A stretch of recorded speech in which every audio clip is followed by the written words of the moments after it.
Okay, so let's see. Okay, we gotta do some crafts, and usually what I do is to try to complete the quest that I have on hand. So I need to create some guardian code. I have 4 guardian codes right here, but I need one more. So I'm gonna just craft a guardian code, and with that, I guess I can remove the bookmark. I try to complete the bounties as well. So I have 3 more injection guns to craft. Yep. Okay, and that's all the crafting slots that I have at the moment.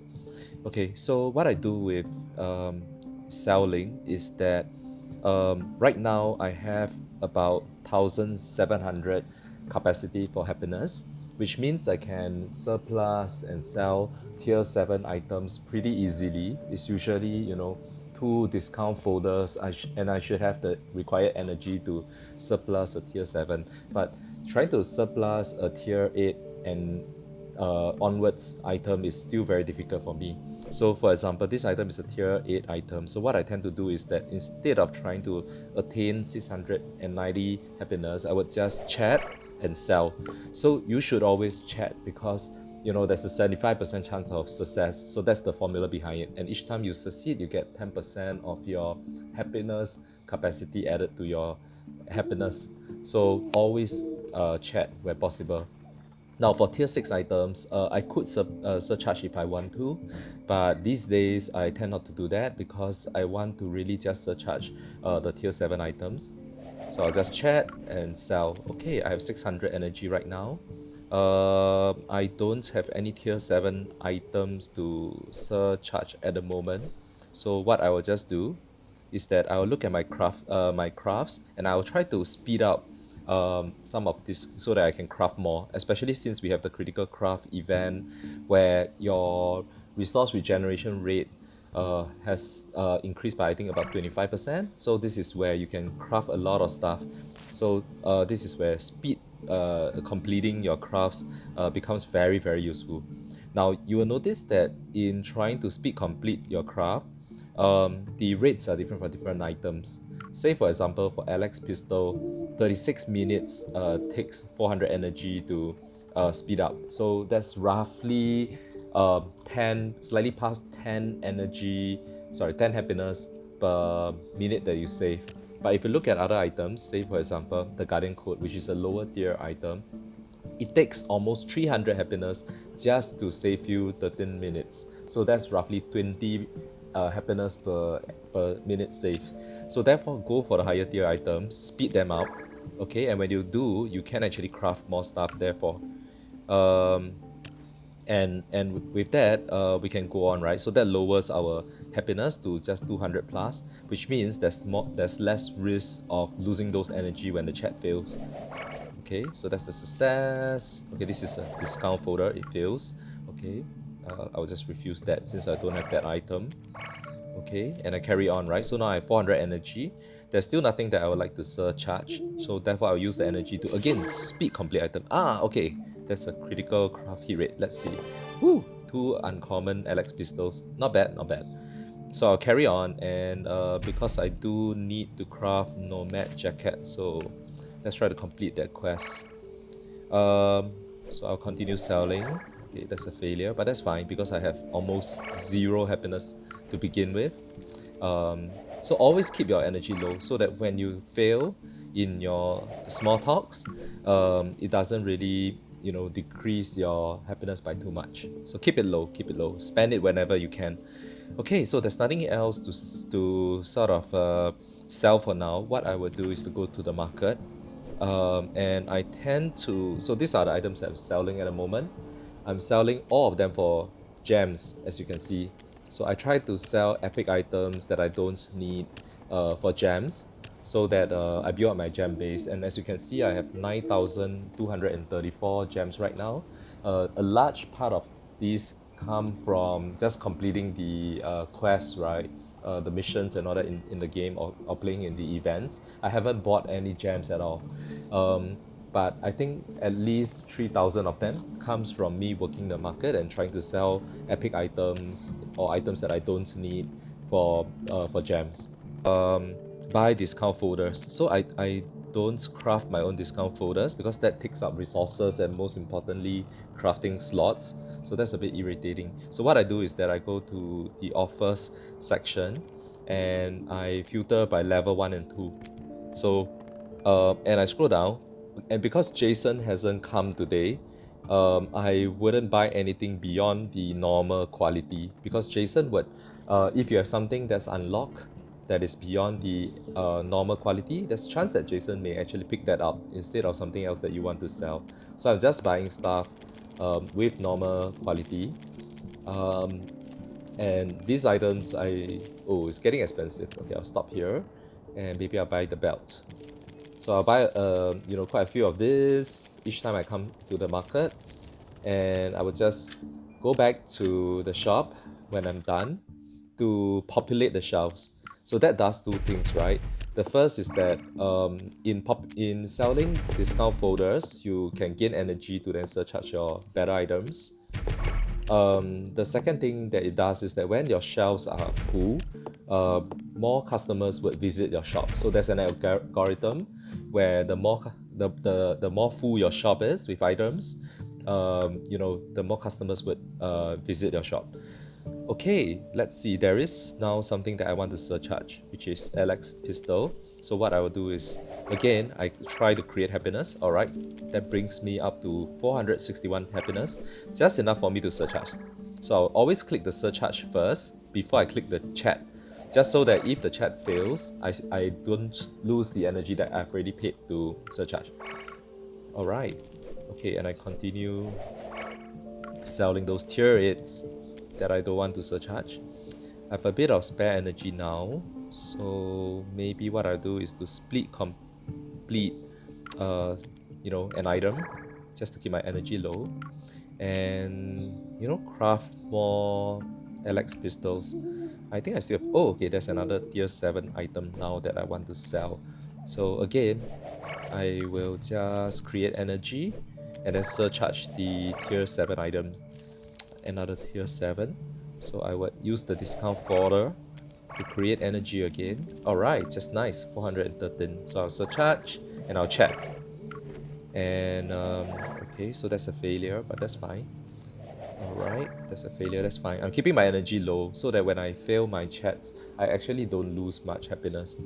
Okay, so nothing more to sell at this moment. So I'm going back to the auction hall, and this time round, what I will do is to try to buy high level items at cost price. Okay, so I will filter by level. So let's see if there's any level 10 item that I can buy at cost price. You don't make money out of those, but you gain experience point, which is rather important. So all these are above cost price, right? So if I buy Tactical Commander for 796,000 and sell it for 620, I gain some experience, but I technically lose money from the trade. So no. So nothing here that I can really buy. So maybe let's check out the level 9 items. I've sorted this by gold price. 360. Nah, still above the base value. So I'm losing money when I sort of buy and sell these items. Okay, let's take a look at level 8 right now. Don't be surprised if you don't really gain sometimes from exploring the market, but you'll be surprised that every now and then you will gain something. Okay, this isn't bad. So I will have a net loss of 14,000, but in return I gain experience. So I'm going for this. This is actually not bad. So I'm paying gold in order to gain experience, which to me is pretty critical over the next few days at least, because I'm trying to get to level 60. So as you can see, I'm almost at level 60. I think I'm 80% close to that. So I'm trying to get there because level 60 is where you can get the next shop expansion, and with this shop expansion, you get additional racks, and racks are really the most important furniture in the game, because it gives you happiness capacity, which you can see from my playing right now so far, that energy is all that matters. Okay, this is actually not bad. You make 250 per trade. You're not actually losing, but if you surplus, right? So I mean, if you surcharge, and if you recall, I surcharge all level 7 items.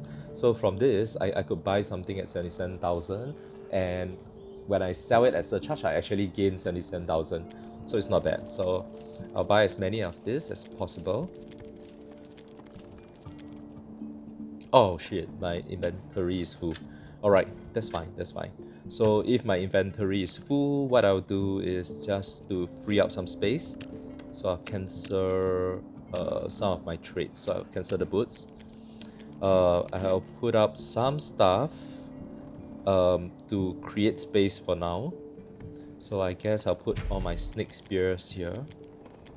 Put them at, you know, maybe 9 gems. I don't know. Let's see. Yep. Okay. I'm just using my auction slots as space for now, so that I can buy more stuff. So I'm going back, and yep, those Spike Driver helmets are a good deal. Yep, definitely Spike Driver helmets. All right, so I'm just gonna buy as many as I can, so that I can resell them for profit and also for experience. All right, that's it. Okay, the price has gone up. All right, okay. So again, let's sell some discount for us. I don't really discount the higher tier items because the energy that you sort of loses, sorry, the energy that you gain from discounting higher tier items costs too much in terms of the gold that you lost. So I will just, you know, small talk and sell the higher tier items. But when it comes to okay, that's the item that I'm trying to sell, Jason. So if you notice, I've locked all my items of higher quality, with the exception of the storm armor that I'm trying to sell, Jason. So most of you already know this trick, where you lock all your items, but leave a single item unlocked, and that's the item that you want to sell, Jason. So that for me is the Storm Guardian armor here. I've embedded it with some chips and core, so that, you know, it will increase the value. So the value is 1.25 million, and when you need to put it on the shelves, by the way. So I've put this on the shelf, so that if it's not on the shelf, Jason wouldn't buy it. So those are the two criteria for Jason to pick it up. It needs to be your only unlocked item of good quality or above, and it needs to be on the shelf. So anyway, I'm going to refuse this guy because I'm saving that for Jason. Okay, just enough energy to surcharge my tier 7 item. Selling this as well. Okay, selling this. Yeah, that's a tier 10 item. Don't be afraid to sell your tier 10 item without discount. Oh, okay, so that just came in, and I will need to lock this. All right. Okay, let's see. I do need to fulfill my quest on the injection guns and the nomad jacket. Alright, so I'll just craft more injection guns. Okay, let's continue doing this for a while. Oops.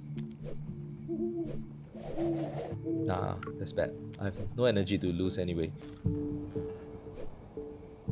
Okay, the other thing that I tend to do is that I tend to look at whether there are good enhancements to buy.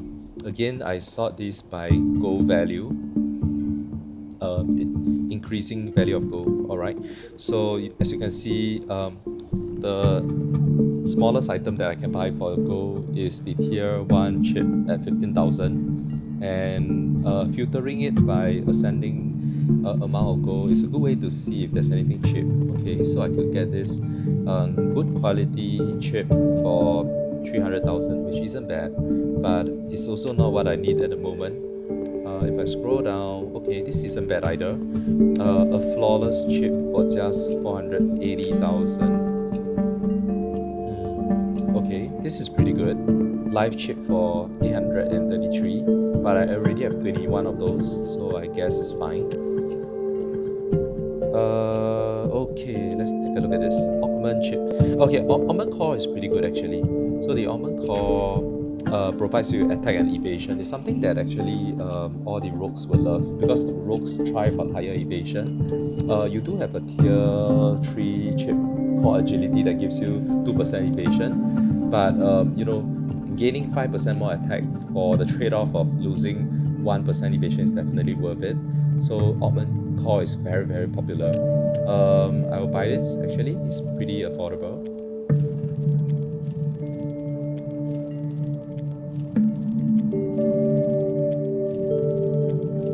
Alright, I think I can stop there. The explosion core is pretty good as well. Let's see. Okay, 10% defense rating, 10 threat rating. So this is sort of the staple core for all defensive survivors. I have 9 of these, so I guess I'll just buy one more to make it a 10. Anything else? So this strategy call, okay. It prevents, it lowers the break chance, but it only affects the item that is enchanting, I believe. So it's not very useful. That's it for now, I guess. Everything else is expensive. Alright, okay. So we're trying to work on the Survivor Club. And I don't think I can do much more for the Survivor Club at the moment. So I have 800 and I have 480 gold, and that would increase the ticks by 84.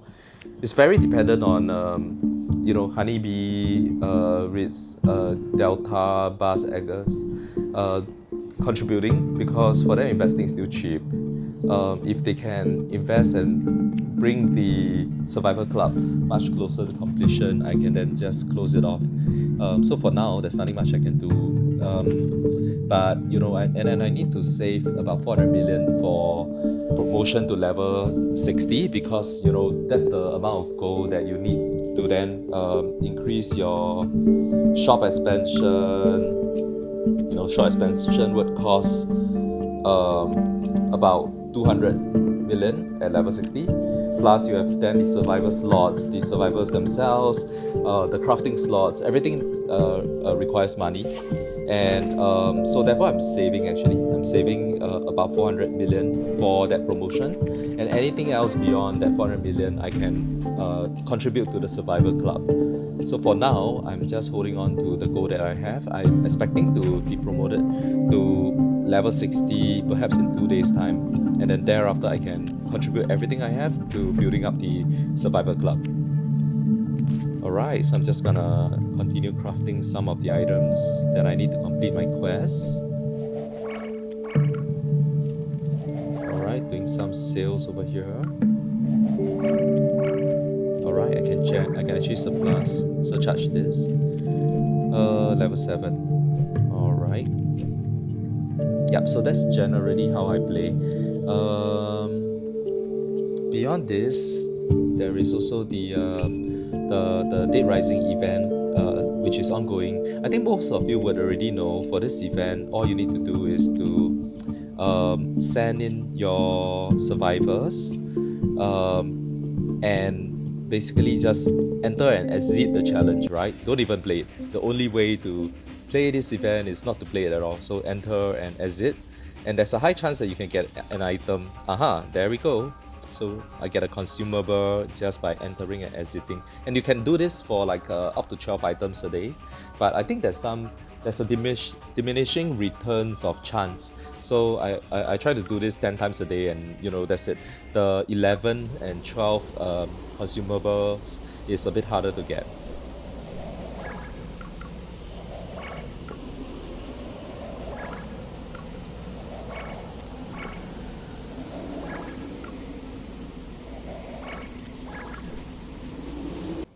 Alright, the other thing that I want to show you is the arena. And so my defensive report isn't that bad. So as you can see, I actually win some of my defensive battles. And the reason is because I put a single survivor there, and few people, and a lot of people will look down this survivor, but what they don't know is that the survivor actually has a high evasion of 52%.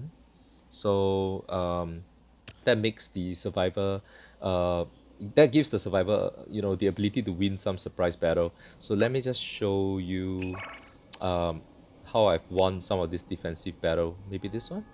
Okay, as you can see, the opponent came in thinking that they have a team of five and I have just one hero, and very likely they'll be able to win the battle. But as you can see, I'm dodging quite a lot because of my high evasion rate, which really surprised them. And at the same time, I have five items that gives the regeneration ability.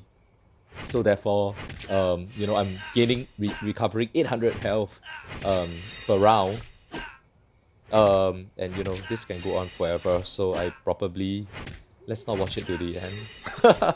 But as you can see, they're trying very hard to hit me, missing more than half the time. And when they do hit me, I regenerate the health almost immediately within the same turn.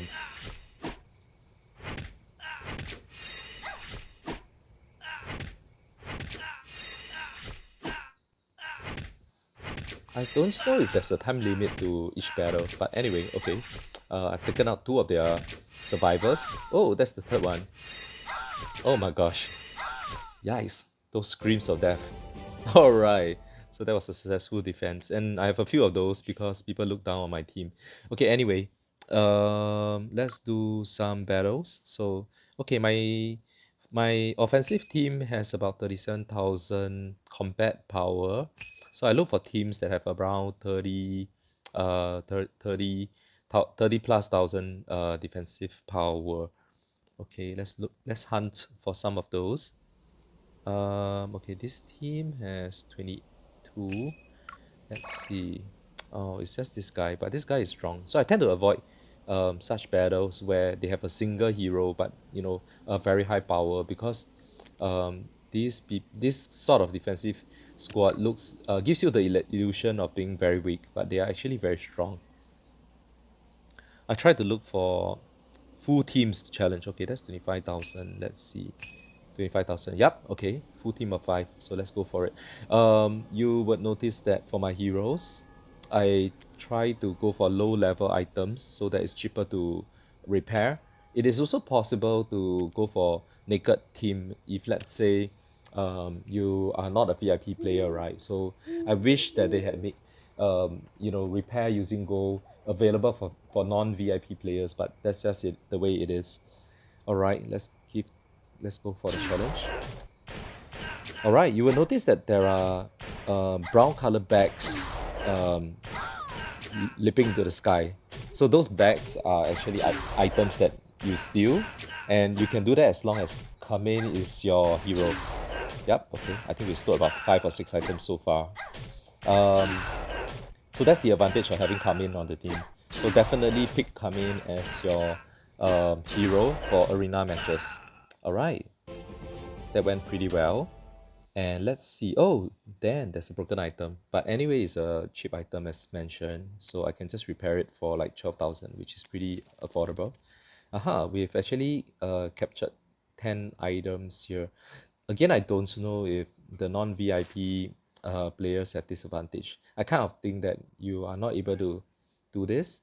So that's another advantage that paying players have, which again isn't fair, but you know, the game does need its revenue. In fact, I've heard that the game is only making 20,000 a month. So that's not enough, man. 20,000 is like something along the likes of 5,000 paying VIP players and maybe another 5,000 players who purchase the different packs that they have, right? So 20,000 is definitely worrying if that's the revenue for this game. I hope that the game would be able to survive till it grows its player base. Okay, anyway, you can do that for a few times a day, and those items that you gain from the arena definitely helped in the economy. Um, all right, I'm just gonna, you know, finish selling this bunch of items and then close off for the day. Thanks for sticking around to watch this video. Um, Not the most exciting game to be watching videos on, but nonetheless, I hope that this has been enjoyable. and perhaps you might have a few takeaways even from watching this video. Again, I'm doing this just for the players in our town. Love you guys, man. Thanks for playing together every day, and I enjoy the small talks that we have in the guild chat as well. Take care, guys. Have a great weekend.